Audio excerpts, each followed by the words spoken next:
I figured out how to automate and systematize my 7-figure agency, and I want to break down the 4 core buckets that I have done this in. Number 1 is in our automations. Number 2 is in our knowledge base, in our wiki, so our team is no longer dependent on me as an individual to answer their questions, or any of our team as a matter of fact, because we have a knowledge base that has replaced us. Number 3 is communication. This falls into 2 sub buckets. This is number 1 with the team, and number 2 with our clients. Okay, so we have managed to automate that process. And then number 4 is with our ads, with our hooks and our images. Now again, this also falls under 2 buckets. This is for clients, and then also B2B, for us to get clients as well. So that being said, let's dive into these 4 buckets and how it's allowed me to cut down a lot of our team. We are currently sitting at around a 60% profit margin at $200,000 a month. And the only way that that is possible is with these 4 buckets. So the first one is automation. Now, there is a couple of different ways that we are using this inside of our agency. Now, the first one is to make sub-agents. Now, if you're not familiar with what sub-agents are, essentially in ChatGPT or in any agent, NAN agents, whatever the hell you want to call them, you can create sub-agents that are responsible for doing specific things. An example would be we can have one that does sales call audits, right? Which automatically pulls in our sales calls into Fathom, and then it pulls them into this sales call audit agent, and it gives us feedback in Slack to tell us how the call was graded on our scale of 1 to 10 on the core things that we want to grade it on. Another one could be like a client market research agent. I'm just going to put like market research agent, like so. Another example of an agent that we could use could be like a communication agent, which could be going directly to our client Slack channels that is already trained on the context of how me and our CSMs communicate, and it can just replicate that. Now, all of these were built by our prompting agent, okay? And basically what a prompting agent is an agent that is trained and designed to create sub-agents. These are all sub-agents that were created by the prompting agent. So an example of that would be the prompting agent. I could go in and go, hey, I want you to help me create a market research agent that, based on the onboarding form information that we get from our clients when they first sign up, I want you to take that information, we're going to pull it into your knowledge base, and what I want you to do is I want you to conduct market research on their industry, their competitors, conduct a SWOT analysis on them and their competitors, and all of the information we're going to need so we can then present that information to our clients on the onboarding call, or even on a sales call. Unlike most people who it's going to take a week to do market research, if they do any at all, we already have that right away. And then what we could do, if we want to go a step further, is we could then create sub-agents under that agent. So we could have a market research agent that does deep analysis on our client's business and what they do, and then we can then have a copywriting agent that feeds off the market research to make the copy, and then we could also have an ad creative agent that does the same thing, that will then feed off the market research, okay? I know it's getting a little bit complex, but stick with me here. So this is the first way that we're using this. Now, I want to just break down for you an example workflow that we're using in our onboarding process to automate this entire thing, and how I'm using this in 2 different ways right now. So just to give you an example of this scenario is going to trigger whenever a client submits their onboarding form, whenever we onboard them, right? The first thing we're going to do is we're going to conduct market research, and I can actually show you the prompt that we go ahead and provide to get this information. So the first thing we do is we tell it, hey, below I've added every piece of information on the client, who they are, what they do, and then we go ahead and put in the client onboarding information, meaning all the onboarding information submissions that they submitted on the form. We then take the result of that, we put it in this one, and then we train this one on creating compelling offers. So what we've done is we've created an agent that we've plugged in here, that we've trained on Alex Hormozi's $100 million offers book. We've trained it on our industry, the way that we work, example performing offers, non-performing offers, how we diagnose constraints. It's taking that market research that it has conducted, and then it's then creating an offer. Now, if you want to go even more advanced with this, you can use something like NAN, and you can use deep research. Now, deep research is basically what it sounds like, where it's going to go really deep and do even deeper research on the person's business. For example, if you want to go even more advanced, we built out this agent, which is basically connected to 3 different sub-agents. One is on Perplexity, because we found Perplexity is best for deep research. One is on Claude, which is going to then pull the deep research information, create ad copy creatives. This is what we do for the people in License and Scale, where we can create a very deep strategic analysis, not only on market research, on competitors, on then structure their ad copy and their creatives based on that information, okay? So you can see here it goes in a lot more detail. It pulls the competitors, it pulls links. This is an example market research report that I pulled from a tree removal company, right? So if I came on a call with a client and I provided this information, or even if I was going into a new niche and I wanted context on my competitors, KPIs and industry benchmarks, actionable recommendations. This is just going to save me so much time and money, potentially going in the wrong market or spending days and days trying to figure out how my market works, right? But back to this automation. Another example is then, based on the offer and the market research, we then get it to create a VSL. Now, if you're not familiar with what I mean by VSL, it's essentially a video sales letter. If you've ever been to my funnel, you consider booking a call with me, maybe. You will see my VSL is right here where I try and sell you on giving me money, okay? So this is basically going to script out a VSL for my client based on the niche, the onboarding form, the market research, the offer. It's going to pull all the information, and the cool thing is this one makes this one better, this one makes this one better, and so on and so forth, okay? Now, the key with using these agents is training them really, really well on resources and having a really good prompt. So if I give you an example of this, if I just go to my GPTs here, for example, I have an agent that is trained on creating B2B ad copy, and you can see here, I've provided 12 different documents which are pages and pages long, whether that be a transcript of an audiobook, whether that be a transcript of a normal book, a YouTube video, a podcast, or internal SOPs from my agency directly to feed it information on how to script and ideate ad copy. Then, as an example, I can then plug this in here to create my client ad copy. And then we also have one for VSLs and things like that. So the key here is obviously training it. And you can see here with something like this, it's very easy for us to then completely automate our entire onboarding process because we created our client snapshot, we created our ad copy, and you can even go a step further, which we're currently in the process of developing, and creating their ads, hooks, images, all with AI, okay? So that is just one small example of how you can do this. Now, another bucket, so like that's bucket number one, which is like onboarding and automating manual tasks, right? Now, bucket number two is you can do it for team management, which I don't hear a whole lot of people talking about because it's super unsexy, but it's something that every fucking agency owner that has team members has to do. So what I mean by team management is like, let's say you use a tool like Hubstaff for your team, where they're on Hubstaff, it takes a screenshot every hour to basically let you know what they're doing, if they're productive, if they're not productive. But the problem with that is you have to go in and manually check it to see who is on track and who is not. Well, if you were to connect Hubstaff with ChatGPT to analyze a screenshot, format the date and the time, and then filter to say, are they doing non-work related activities based on the definition that ChatGPT gave it? And then we can go ahead and pull that in. Non-work activity detected, here's the date, here's the user, here's the activity, here's the screenshot link, and we actually have ChatGPT describe what they're doing, okay? So another prime example of how you can automate team management with this process. So you're no longer like, oh, my team on track, are they not on track? You can literally just automate that with Make ChatGPT, the most simple automations on this planet. So that's piece number one. I think you pretty much get the point on automations, right? It really is limited to the confinements of your imagination and your team. For example, for me, I have like 2 or 3 different AI developers on my team right now because I'm taking this shit extremely serious because there is a huge gap in the market right now for the people that get this right. The second one is a knowledge base and wiki. Now, again, this can be used in one of 2 contexts. Your clients, and excuse how terribly unorganized I am here, your clients or your team. Now, if we dive into the team one as an example, what you can do is you can put together an N8N agent that is trained on your industry, your SOPs, your systems, who's on your team, and you can put that into your Slack where your team can then communicate and respond with it and get feedback. So an example of how I'm doing this inside of License and Scale with my clients, as an example, is we simply have this in our agency. We have one built out, trained on all of our team, our SOPs. It's connected to my calendar, my team's calendars. It's connected to Fathom, my team's Fathom.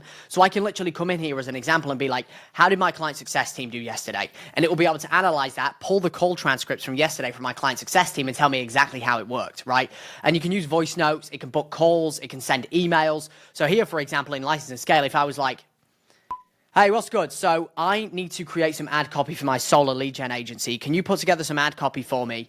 My guarantee is 15 patients or 15 solar jobs in 30 days, or I work with them for free. Can you just put together some ad copy for me? And because this is already trained on everything in the program, or everything in your agency, whatever the hell you're using this for, it's going to put together an answer that would be contextual on all of those things. And if you're wondering on how this works, we basically have a number of different automations. Number one, we've got the AI assistant brain. The way this works is the trigger, and I know this is a little bit small, this is an SOP that we've created internally, is we have the Slack trigger, which is basically when somebody messages. We then take that, based on the message, we transcribe it, we pull it into the ultimate assistant, which is connected to what we call a vector store. That vector store is connected to our project management tool. It's connected to a RAG agent, which can call. It's connected to a calculator. It's connected to a deep research agent, a content creator, a contact agent, a calendar agent, an email agent. and it is connected to, as I mentioned, a vector store. Now, if you're not familiar with a vector store, it is basically like if you go into ChatGPT and you try and submit 100 documents at once, it's going to tell you to fuck off, right? It's not going to handle it. But if you use a vector store, which you can use in N8N, you can put as many resources in it as possible. And the cool thing is, the more you use it, the smarter it gets, okay? That is one of the biggest problems with ChatGPT agents. It doesn't do that, and it does not have the functionality to put in hundreds and hundreds of different resources all at once. We then have that connected to an email agent.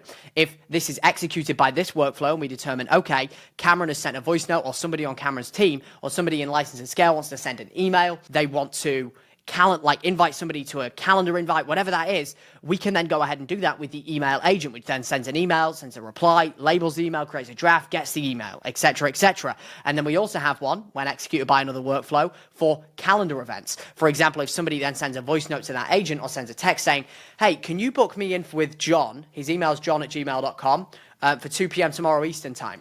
It can then update an event, delete an event, get an event, create an event, or create an event with an attendee, okay? And again, it has access to the entire company knowledge base. This is where we have it connected to a Superbase vector, which has all the information about our agency and about our company, okay? Now, again, is this absolutely needed to get to 10, 20, 30, 100K a month? No, but the people that are using it, holy fucking shit. You will be ahead of every single other person in the agency game because nobody is doing this and nobody has the bandwidth to be able to do this. Now, if you're wondering what is the benefit of this, saves time, cuts down labor. We don't need project managers anymore because we just use this instead. It organizes our project management tool. It sets deadlines. It pulls resources. Way less internal team communication. One big problem when you start getting a team is there is operational drag and team communication drag, meaning I might ask a question to Jenny. Jenny might need to re-clarify back with me. I'm busy. I'm now on a call. I can only get to Jenny in an hour. Jenny then asks Lisa. Lisa's now tied into the conversation. There's none of that now, because we have this, okay? And this is huge for like coaching programs too. If you want to train something on all of your information in your program, which is what I've got right now, so I've essentially got a clone and a replica of me that can speak like me, act like me, talk like me, walk like me, and it never goes to sleep. Okay, so that covers number 2, which is the knowledge base and wiki, and probably the one that I'm most excited about because it is absolutely insane. Number 3 is communication. Now, communication is very simple. Number 1, you have your team. Number 2, you have your clients. Now, with your team, this kind of ties into the knowledge base, so I'm not going to get into this, right? The knowledge base, your team can now communicate with the knowledge base instead of communicating with one another, which is going to cut down team drag, operational drag, and it's going to speed up our time to getting shit done, which in turn means that we can decrease our labor costs because we don't need as many people. Number 2 is with clients. Now, there's one of 2 ways that you can do this. Number 1 is you see here how we have in this module, we have a Slack trigger when somebody sends us a message. It can then pull from a vector store and then it can send a response and it can book meetings, etc., etc. We can do the exact same thing with your clients. Now, another way of doing this, and this ties into systems and it also ties in to using AI, is you can create a communication agent in ChatGPT that is trained on your industry and the way that you want to run your business. So for example, for us, we have a client communication agent internally that is trained on hundreds of thousands of example messages we've already had with existing clients, the way that our CSMs communicate. We have CSM personas. So we have personas for each of our CSMs so we can train it on each of our CSMs individually in the way that they speak. Again, it's also connected to, this is just one piece of the pie, like this one is a store of like an email agent, a calendar agent, so we can book meetings with clients immediately, okay? Now, I'm not saying completely get rid of client communication. That's not what I'm saying. If you do that, you're a little bit stupid. It's not 100% there yet. We still need check-in calls with our clients. We still need systems to communicate with our clients. But there is ways to save time. For example, if a client says, I want to book a meeting, can you send me an email with that proposal? Can you send me an email with that ad? We no longer need to do that manually. We can just have AI do it. And if a client asks a generalized question, we can then give AI the go-ahead to go ahead and respond to that. But again, the key here to being able to do something like this is having data. The people that win in the AI game are people that have fucking data. You see, I have hundreds of thousands of client messages that I can feed in to give the AI data. Another example of this would be having really good SOPs. For example, we have SOPs for onboarding, first week of being live, management, reviews, tech, media, everybody. And we have communication SOPs for every single message that we would ever send to any clients. This goes on. It's like a 15-page document of example messages that we can send to our clients based on what they ask us, right? And if we train the AI on this, who's to say that the AI can't just take over the CSM's job in 6, 12, 18 months' time? It's already taking over the text piece. The only thing that's going to stay is the Zoom portion. Okay, so that is communication covered. Now, the final thing is ads, hooking images. Now, the first thing I would encourage you to look at my most recent video before this on how we're using VO3. There's 2 different ways that we can use this, okay? We can use this clients and B2B. And the way that we're using this is we're using it right now for hooks on videos, and we're also using it for image ads. So I will show you an example of how we're using both right now. So images are pretty self-explanatory. I'm not even going to go into too much detail on this because it seems pretty obvious by now. But for example, let's say skin tightening before and afters. Let's say I'm in the skin tightening industry where I'm helping people with tightening up their skin, okay? I can get a picture like this, like so. I can go to ChatGPT. I can say, I want you to make me a prompt remaking this image, but for an image ad creative for my client. There should be a title called Skin Tightening Rescue Treatment. Okay, so we can put that in, and then we can put that prompt into a tool like Ideogram, which is really good for making image-based creatives. Okay, I found this is probably one of the best ones for image-based creatives. So then what we can do is we can then go ahead and get this prompt, we can put it in, and boom, we are now starting to create B2C creatives for our clients. So if we just give this a minute and I can show you the output of what this looks like, boom. So in a matter of 5 seconds, I've got 4 super high quality ad creatives that look very, very realistic that I can then run for my clients, okay? Then when we go to videos, that is where we use a tool like Google VO3 to create hooks of our videos that, again, are only limited on the confinements of our imagination. So an example of that would be the following. Now, we've been using this B2B, B2C, we've been using it for everything, okay? Right now, it is only really good for creating hooks. Now, if you didn't already know, there is 3 different types of an ad, which I can break down for you now. So when you're running ads for your clients or for you, there are 3 different parts. You've got the hook, you got the body, and then you got the CTA. So you got the first part of the hook, which is the first 5 seconds. Then you've got the body, which is the main meat and potatoes, which is anywhere from 30 to 60 seconds. And then you have the CTA, the call to action, which is another 5 seconds, okay? Really, what you want to do is you want to focus on the first part, because the first part is what generates the money, because if nobody watches the hook, nobody's going to watch the whole rest of the video, okay? The hook is what makes people watch the body, makes people watch the call to action, okay? Now, the annoying thing is about video AI as of right now is it does not have the functionality of making videos more than 5 to 8 seconds long. This is why we focus specifically on the hook, and the hook is the most important part anyway, okay? So we use a hook, which is going to be used by AI, and then the remainder of the video, the other like 30 to 60 seconds, we use a UGC creator, or you can use yourself, whichever one you prefer, okay? So if we go back here to VO3, I can show you an example of an ad that we put together. For example, if you are in the solar industry, you can go ahead and create video hooks a little bit like this for your clients, B2C or even B2B, showing them visually an absolutely wild hook on how much money they're losing in solar because it's a funeral. As an example, let me show you this. Peace, another homeowner who's wasting money on expensive electricity bills. Here's another example. Rest in peace, another homeowner who's wasting money on expensive electricity bills that needs to go solar. Beautiful. Okay, let's go to another example. Let's say you're in solar, you're trying to sell people on getting electricity bills. You have this wild hook that nobody else can compete with. Be gone, electric bill demons. Here's another one. Be gone, electric bill demons. Boom. Be gone, electric bill demons. Okay, well, there you go. And there you have it. That's 4 ways that you can make a shit ton of money with AI and systematize and automate your agency exactly like I am. And again, if you want help building out these systems and licensing the things we've already built internally, like the knowledge base, the automations, the communication SOPs, the ads, the hooks, the images, the prompts, go ahead and check out the call to action below. If you're 0 to 10, I've got a program for you. If you're 10 to 100, I've got a program for you too. See you on the call, my friend. Love you.